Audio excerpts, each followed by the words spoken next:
Pronto. Então, retrocedendo, voltando ao início, segunda aula de plástico. A gente agora vai fazer um linkzinho dos vídeos que vocês assistiram. A gente estudou inconsciente coletivo, Jung, psicologia analítica. A gente viu a professora Juliana falando um pouquinho para a gente de Gestalt. E ela passou para vocês alguns princípios lá, né, da Gestalt.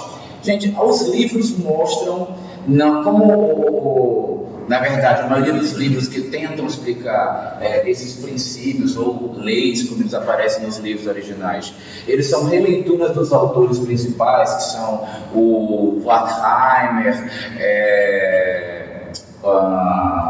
o Arnheim. A gente normalmente vê nem todos os princípios citados, uns mais, outros menos. Ela falou de 6 ou 7, eu vejo muito mais os livros citarem 4 ou 5. Então depende muito como você reinterpreta, porque alguns princípios, como ela fala lá, por exemplo, continuidade, muitas vezes é lido também como fechamento, unidade, semelhança acaba sendo segregação também. Então depende muito de como você está interpretando os livros originais que deram a base teórica do Gestalt. A Gestalt é uma corrente da psicologia que se iniciou na Alemanha, e ela é muito confundida com a Gestalt terapia, que ela observa outros princípios. Nós estamos falando de Gestalt da forma. Gestalt não tem em português uma tradução ao pé da letra. Gestalt, ela significa, a gente traduz como forma, mas os autores originais não gostam muito dessa tradução não, tá? Assim como também o conceito de supersoma, que eu falei na aula passada, também é meio questionado, porque como foi em alemão e chegou nesse resultado, como em inglês, traduzido de uma maneira diferente, os autores questionam dizendo assim, não é que A mais B, C é maior que A mais B. C é diferente de A mais B, ou seja, o que ele está querendo dizer na verdade é que quando você soma A mais B, não é AB. A mais B normalmente em Gestalt dá uma coisa diferente que se chama C. E a gente começou a tentar brincar disso, tentando entender a questão lá, quando eu troquei o nariz de um de vocês com o rosto do outro, né? E vocês viram a confusão que deu, a gente descobriu um travesti no final. E aí vocês entenderam por que a gente precisa considerar o contexto para fazer uma análise visual. Sim. E aí a gente começa a entender também a relação que Gestalt tem com o inconsciente coletivo. Ambos partem do princípio que o ser humano tem a condição de percepção de mundo, que ela é também cognitiva, ou seja, aprendida, mas existe uma porção que a gente herda, não exatamente geneticamente, mas que a gente herda, é como se fosse um instinto que o ser humano tem também. Uma parte das nossas ações, elas vêm desse quase que instinto, ou dessa compreensão do todo configurado ideal, que a gente nasce com ela, e aí vai se assemelhar um pouco a alguns dos instintos básicos do ser humano, como por exemplo, na verdade não somente os mamíferos em geral, todo mamífero quando nasce, ele precisa de alguma coisa viva perto dele, para ele chamar de mãe ou para ele pensar que é a mãe, tanto que é comum que animais órfãos, quando não tem a mãe, se você está perto dele, ele vem correndo para cima de você e tenta mamar no primeiro lugar que ele te encontrar. Né? Então, isso é uma coisa que a gente não precisa ensinar para o bebê.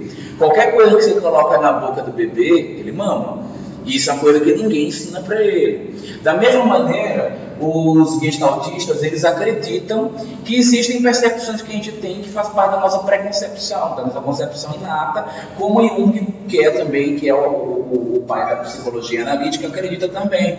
Ele diz que a gente nasce com algumas percepções, que a gente tem essa condição inata de perceber determinadas manifestações e até a gente carrega conosco ideias, preconcepções de determinadas configurações que a gente carrega geração após geração, quando ele fala dos arquétipos. Os arquétipos são essas ideias. Aí ele fala, por exemplo, os arquétipos dele da ideia do velho lá que vocês viram, né? do senhor idoso, do senhor sábio. Aí tem a ideia do herói, da heroína. São imagens preconcebidas que o homem nasce com elas, segundo eles. A coisa não é bem assim, é uma compreensão muito mais profunda, mas que por conta dessa capacidade inata, a gente tem condições de diferenciar o que é um todo completo do que é um todo incompleto. Isso vai dar a gente, inclusive, a capacidade de perceber as coisas de maneira diferente de acordo com a situação em que elas se encontram.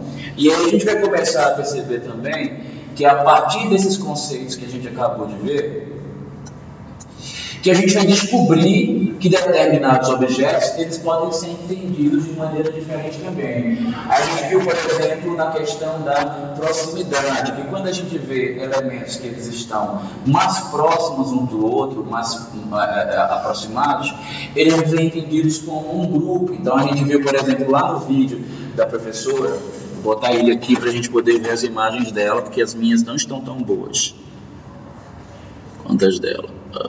Caramba.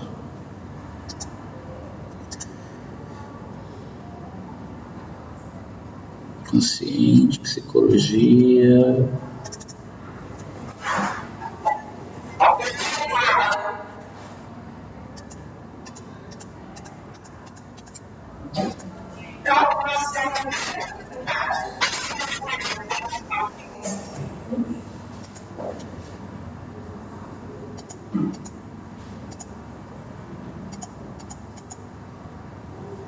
Então ela fala aqui o seguinte: por estarem próximos os grupos de objetos, a gente começa a agrupar aqueles que estão aproximados. Aqui nós, ao invés de termos uma sequência de teclas pretas, nós vemos grupos de 2 e de 3, porque eles foram aproximados. Então, a gente consegue, inclusive o arquiteto, quando ele consegue alguma coisa, induzir a percepção melhor de determinados grupos, quando ele trabalha com essa relação de proximidade.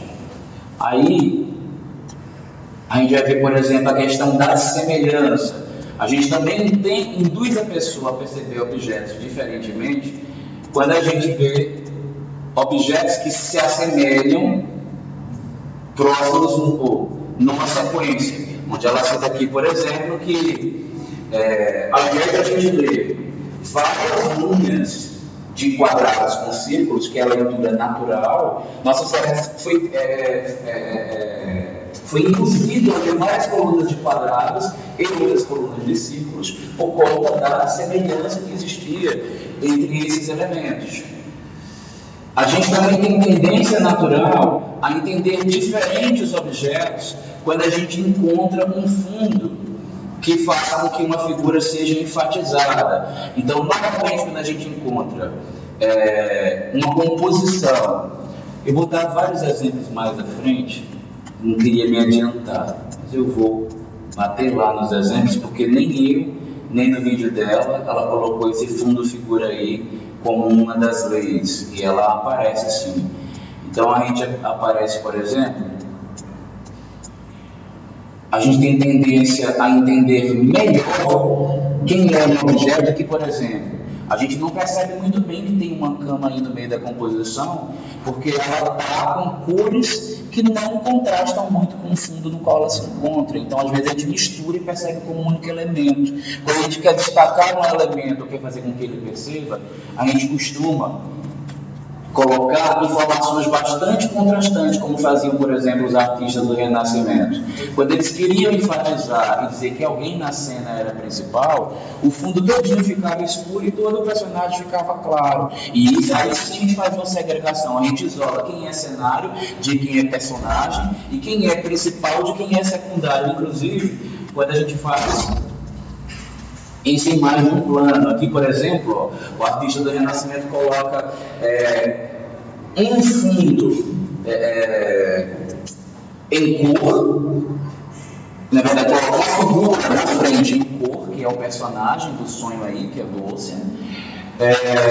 Atrás, usa como fundo no segundo plano personagens claros em branco, e no terceiro plano atrás, um fundo preto para enfatizar. Então, aqui é o fundo que é o cenário, aqui é o personagem secundário, aqui é o personagem principal. Ou, de repente, como o tema aqui é um sonho, de repente, aqui está mais claro, o principal está no segundo plano, porque a cor branca vai se destacar mais nessa composição escura.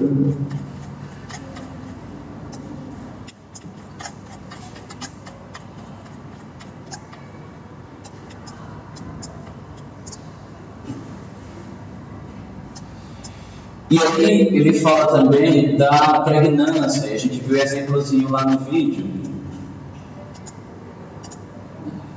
onde fala da facilidade de leitura das formas, quanto mais simples forem essas formas apresentadas na composição. Eu particularmente acredito que a pregnância não tem muito a ver com simplicidade, não. Eu faço uma interpretação um pouco diferente. Como a gente está pegando esses conceitos de um período onde a Alemanha ela pretendia ser o centro do mundo, culturalmente falando, em arte. Então, influência de Bauhaus, aquela coisa meio nazista, onde existia o formato do ser humano perfeito e o modelo perfeito era o alemão. E o alemão era tido naquela interpretação como a raça pura e tinha as raças impuras, que eram os judeus. Então, um pouco dessa filosofia, ela vem nas entrelinhas e acaba mostrando uma forma pura como a mais pregnante. De certa forma, algo que é puro, ele é fácil de ler, mas a pregnância que é citada nos livros não é somente algo que é fácil de ler, é algo que também pode ser facilmente captado e armazenado na mente, aquilo que fica, que permanece na nossa percepção e pode vir a ser lembrado futuramente. Nesse sentido, tem outras coisas que são muito fortes e impactantes que não são necessariamente simples e que podem ser também muito pregnantes. Para a nossa disciplina, vamos interpretar o que é a pregnância como algo forte, marcante, que pode ser gravado pela mente e que muitas vezes as figuras simples vão poder ter essa possibilidade de leitura. Aí eles falam isso, que a pregnância tem a ver com a boa forma são as figuras geométricas simples, eu acho muito reducionista, e elas são justamente as que vão passar a simplicidade. A unidade, gente, ela tem muito mais a ver com a interação do grupo do que com na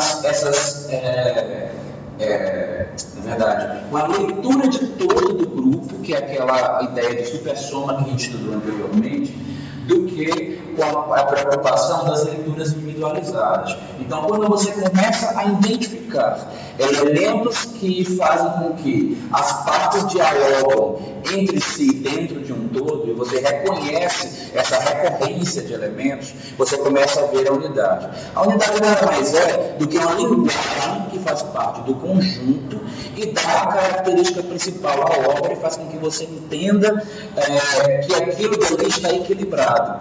Até porque, segundo os gestaltistas, nós nascemos com essa capacidade de entender o que é um todo equilibrado. E quando a gente se depara com a composição que ela está desequilibrada, a gente descobre que ela não está com um todo. Todos nós sabemos o que é enxergar uma pessoa que não tem orelha e não tem nariz, porque nós temos isso impregnado na nossa mente. Se uma pessoa aparece e não tem isso, algo está faltando. A Gestalt fala, inclusive, na pregnância como figuras que, além de serem simples, que são simétricas. Então, se alguém vem, por exemplo, com parte do cabelo cortado de um lado, a gente fica procurando onde é que está aquele pedaço. Muito embora contemporaneamente, né, a gente sabe que é super comum isso acontecer, mas gera incômodo nas pessoas. Assim como normalmente pode gerar nas composições arquitetônicas que tem esse deslocamento de equilíbrio. Mas não necessariamente você vai deixar de ter uma boa forma porque ela deixou de ser simétrica. Então eu questiono muito essa ideia aí. Já a questão do fechamento ele é muito fácil de entender, porque o fechamento ele tem uma relação direta com os objetos que a gente completa no nosso cérebro sem que necessariamente aquela imagem esteja lá. Aqui, por exemplo, quando a gente olha para essa figura, o que vocês veem aqui? Um quadrado, mas nós não temos um quadrado desenhado, certo? Então isso aqui a gente vai para o quadrado por fechamento. Nosso cérebro é induzido a complementar a informação e descobrir uma terceira imagem, uma quinta imagem aqui do quadrado que não existia. Aqui, por exemplo, a gente lê o quê? O quê? Mas se a gente for simplificar a resposta, a maioria vai acabar vendo esfera, um círculo, né? Aqui já explica melhor a ideia de continuidade. O que é que vocês veem aí?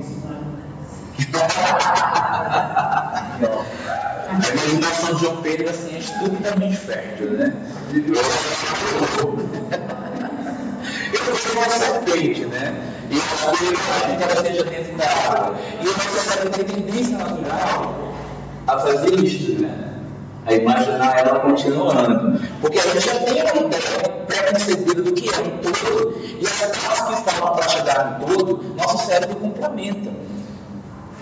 Nesse sentido, a continuidade também se atende por um tipo de fechamento. Que o fechamento é aquela complementação de um objeto que não está completo, porque o nosso cérebro tem essa capacidade inata de reconhecer as cenas completas e estruturadas, ou seja, de reestruturar.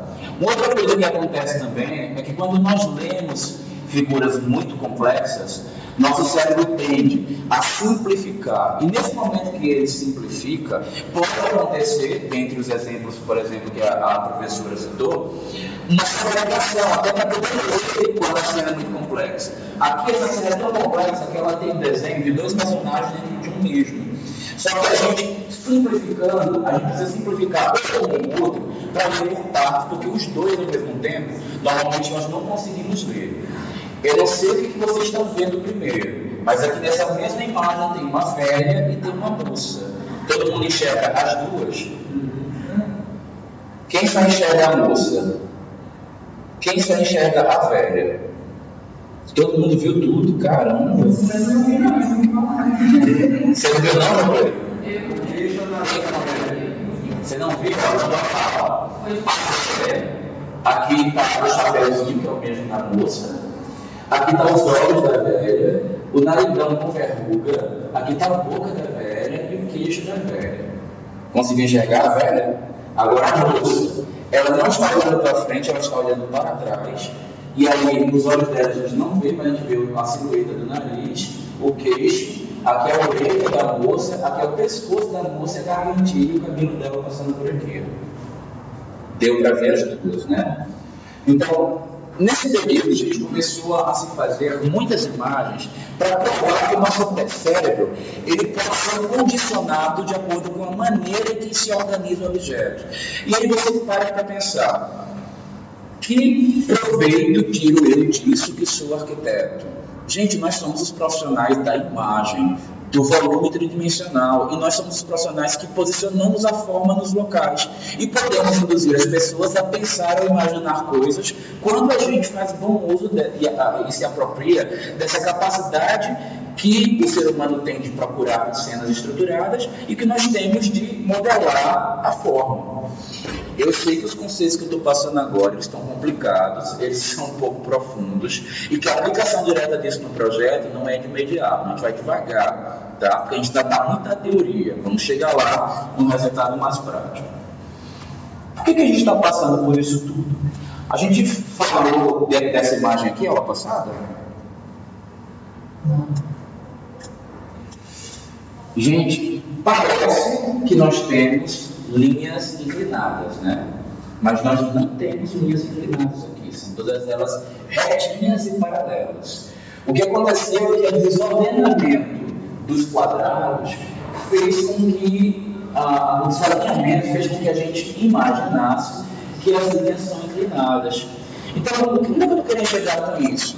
Pode ser que você consiga perceber que um objeto está balançado, desorganizado, só por conta de uma justa posição de um outro objeto que não é ele. E a gente pode chegar a uma resolução espacial para fazer com que as pessoas leiam de uma maneira ou de outra, simplesmente mexendo num elemento que não é aquele exatamente que a gente está trabalhando, para que o todo tenha uma configuração que é diferente da leitura somente das partes. Isoladamente, aqui são 1, 2, 3, 4, 5, 6, 7 quadrados. Vou pegar duas linhas dessas. 14 quadrados com uma linha, com duas linhas paralelas. Se elas estivessem isoladas, quando nós aproximamos, nós temos os mesmos 14 quadrados, mas com duas linhas que estão inclinadas, pelo menos na percepção humana. Porque a justaposição desses quadrados faz com que a gente perceba ela inclinada, bagunçada, desorientada. Leia o que tem aqui nessa placa aqui para mim em voz alta. Alguns, porque reagimos somente ao reflexo imediato, não para na pista. Por quê? Nós já temos uma ideia percebida de um todo que é não para na pista, mas na verdade não para na pista. Está errado. Mas a gente tem tendência natural, nesse primeiro momento de reflexo, a colher a primeira informação que chega. Aí nós vamos ver uma série de estudiosos mais à frente, depois desses caras que brincaram de Gestalt, que começam a organizar isso mais no nosso trabalho como arquiteto. A gente vai ver, por exemplo, Kevin Lynch, a gente vai ver Gordon Fuller, vamos ver Maria Lamy, que eles chegam à conclusão que essa psicologia pura, ela não se aplica em artes e nem em arquitetura. Aí vem um cara que faz lá um livro, Arnheim, que ele fala que a Gestalt pode ser aplicada na arte, mas a gente não consegue fazer projeto, porque os gráficos dele exemplificam formas, e as formas isoladas não resultam num projeto visual como um todo, né? E aí a gente começa a perceber que precisa de um pouco mais de estudo. Então, a Elaine, por exemplo, começa a questionar a importância da parte cognitiva e da parte que é inata e perceptiva e que não está sujeita a nenhuma variação cultural. Gente, tudo que se percebe no mundo depende da nossa experimentação anterior, tanto da imediata quanto adquirida ao longo do nosso processo cognitivo, ou seja, todo o nosso aprendizado intelectual. Mas só por um momento para que você consiga diferenciar o que está na filosofia, na psicologia, e o que está só na percepção, que é do proveito do arquiteto para estimular as pessoas. Porque nós vamos tomar aqui como princípio nessa disciplina que nós não temos exatamente a capacidade de fazer algo ficar belo somente pela justa posição da forma. Mas a gente consegue estimular as pessoas para ter reações afetivas. E se a gente consegue estimular reações afetivas, provocar relações afetivas nas pessoas, provocar emoções nas pessoas, pode fazer com que ela entenda que algo é belo. Então, essa reorganização da forma que resulta em emoções é o nosso alvo. E a Maria Lamy, por exemplo, diz que a gente atinge um segundo momento de percepção dos objetos. A gente já viu na aula passada que a gente consegue, por exemplo, ter uma questão de achar algo mais excitante ou menos excitante, independente da nossa cultura, né? Todo mundo teve estimulado e ele respondeu somente por conta da reação do nosso cérebro a um elemento visual. O que a gente descobriu na aula passada? Nosso cérebro tentando se livrar desse peso visual que tinha no vermelho, jogando verde por cima, que é uma reação natural biológica que todo ser humano, quase todos os daltônicos têm isso meio perdido, então tem uma regra, uma exceção muito pequena em relação à regra, por isso que a gente toma como regra geral, que todos conseguem se defender, ou pelo menos reagir a esse estímulo que pode ser considerado desagradável. Nesse sentido, a gente já estabelece que algumas coisas elas são mais agradáveis ou menos agradáveis. Uma vez que você tem uma ideia do que é a pré-configuração do todo equilibrado, a gente começa a buscar aquilo somente que está desequilibrado. Gente, é óbvio que uma vez que a gente começa a ser tão racional e buscar uma coisa tão exata, baseada em princípios que tem a ver somente com percepção imediata da forma, e a reação do nosso cérebro é isso, eu não estou querendo isolar e dizer que o nosso inconsciente, o nosso subconsciente também não possa revelar emoções que são interessantes para a percepção. Só que como vocês estão estudando essa parte aqui que ela tem a ver muito mais com o estado onírico. O que é estado onírico? É quando o homem ele busca no seu subconsciente, naquilo que não está no seu pleno gozo de consciência, informações que também fazem com que as pessoas sintam emoções. Então, isso aqui eu não estou descartando. O momento de você se descolar desse mundo mais formal, desse mundo mais consciente, ele existe. Só que a gente não vai trabalhar com isso aqui nas explanações. O que nós vamos perceber? Ao longo da história das artes, da arquitetura, muitos autores, inclusive em livros que não são exatamente de arte ou arquitetura, de história, eles falam recorrentemente de coisas que os arquitetos e os artistas repetem e que provocam estímulos nas pessoas. Eles muitas vezes também citam como uma tentativa e uma busca de atingir o belo. Isso é citado, inclusive, não somente por esses caras, os autores da filosofia, alguns da psicologia também citam essas tentativas. Como vocês devem ter estudado lá na história da arquitetura antiga, os romanos e os gregos tentando fazer uma fachada de um edifício, de um templo, porque se acreditava que a partir daquela composição se extrairia um objeto identificado como belo pelas pessoas. E isso tem uma fundamentação, porque realmente coisas que nós identificamos em geral a natureza como algo aprazível. A natureza é uma fuga dessa rotina tão seca, fria e sem humanidade que nós experimentamos na vida moderna. Uma vez que você experimenta a natureza, que normalmente nos traz a sensação de prazer, as formas que você adquire visualmente a partir dela, elas ficam impregnadas na nossa mente. Então, buscar, por exemplo, alguma coisa, e na natureza, a forma áurea, que é aquela que vocês aprenderam, do quadrado, que ele deriva de um raio, e aí você descobre o retângulo, ela aparece com muitas das formas dos animais, da vegetação. Repetir isso daqui pode ser uma tentativa de chegar num resultado que as pessoas entendam como agradável à percepção. E, por consequência indireta, entendam como algo também que seja belo. Então, o que eu estou querendo dizer para vocês? Não estamos tentando descobrir o que é belo, já que o belo faz parte da filosofia. O belo é um conceito moral. Isso o arquiteto não consegue imprimir nas pessoas. Mas a forma pode causar emoções. E muitas pessoas tentaram fazer isso. De que maneira?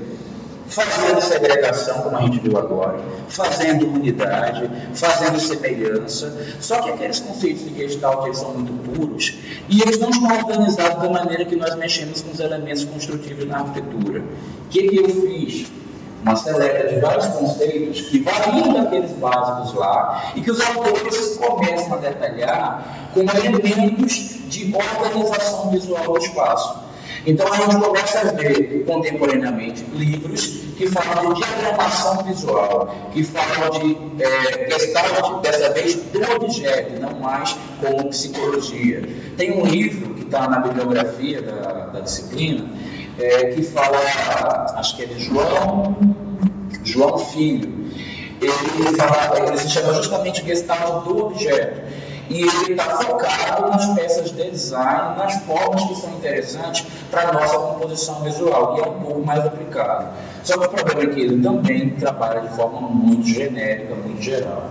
O que é que nós vamos estudar agora nesse capítulo da disciplina, na parte de aspectos plásticos? Uma apresentação de princípios que eu fiz numa pesquisa, foi inclusive alvo da minha pesquisa de mestrado, da minha dissertação, onde se interpretou que os profissionais da nossa área, das áreas adjacentes como das artes, eles usam de princípios de organização visual ou de técnicas, eu chamo de técnicas, mas os livros normalmente eles chamam de linguagem visual. É mais comum encontrar isso. Inclusive no curso de artes tem uma disciplina chamada linguagem visual que tenta passar um pouco disso. E aí, a partir desta linguagem ou dessas técnicas, eles atingem resultados que tendem a essa adaptabilidade visual, que é uma busca. Normalmente, A função desses princípios todos, eles têm uma compreensão maior visual, que a maioria deles chamam de unidade. Aí a gente vai perceber lá no gráfico, que a gente viu agora há pouco, no vídeo que eu passei para vocês. Lembra dessa imagenzinha que passou lá? Então vocês veem que, quando eu falo de unidade, ele meio que agrega todas essas informações dialogando dentro de um conjunto e transmitindo a ideia do todo. Então, a maioria dos livros também faz essa referência. E o que é a nossa proposta aqui hoje? Uma simplificação desses conceitos tão profundos, tão cheios de psicologia e de filosofia, através de exemplos do que se tem no mercado e nas bibliografias, que é útil para a gente fazer composição. Obviamente, eu vou dar exemplos para vocês artísticos, mas sempre falando a aplicação direta e indireta deles em arquitetura. Aí a gente vai pensar no seguinte, inclusive isso vai valer para vocês quando começarem a fazer a dinâmica. Lembra que eu falei que ia passar uma atividade, você vai fazer um trabalho, uma pesquisa. Na pesquisa, vocês vão ter que identificar nas obras dos arquitetos da pesquisa onde esses princípios aparecem e de que maneira eles aparecem, que elemento que ele colocou esse princípio para chegar na composição que ele apresenta como o trabalho dele. Só que a maioria dessas coisas aqui são técnicas que ele faz para atingir o que está aqui no meio do gráfico. Então, normalmente isso aqui são consequências de um trabalho visual. Toda obra visual que ela tem qualidade, ela atinge esses objetivos. Ela tem clareza, ela tem simbolismo, ela tem pregnância, ela tem equilíbrio, ela é agradável. E normalmente a junção dessas coisas, ou todas, ou elas interagindo entre si, porque dificilmente você consegue um resultado deste isoladamente. Nada é simplesmente simbólico sem que ele tenha ou pregnância, equilíbrio ou clareza. Normalmente uma combinação de fatores visuais que levam uma obra à ter unidade.